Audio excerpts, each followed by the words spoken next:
So, guten Dag met Nene. Da bin ich noch eens mal weer. Ik wil u vandaag eens een gedicht voorlezen, wat ik voor gut und bald 20 Jahre gemacht heb.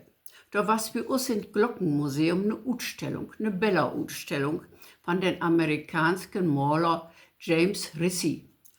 Und den malen ja so gerne pflegende Kühe. Und da habe ich mir dann is Gedanken nachher drüber gemacht, was das war für Konsequenzen haben kann, wenn die Kühe pflegen können. Van Huse ut, den grünen Grund, gog Fäker Gassi mit min Hund. Singt die Vögelkes dort in die Böhme, dann kommt mi forts all kleine Dröme. Ach, kun ich mi doch auch obschwingen und zwitschernd as die Vögel singen. Van boven use Land besehen. Ach, was dat schön. Mon min Wunsch is für die Kat. Ich mut war lopen min Pat.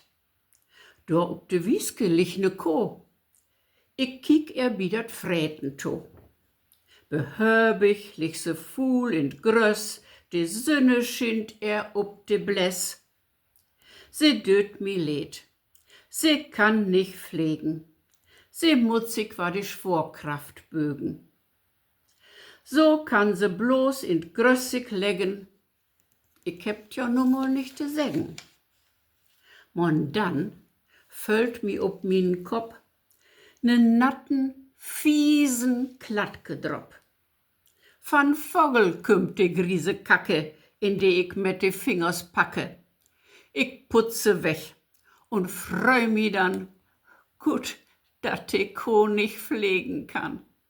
So, nu do tu wat hen und Krängel holen und gut gon.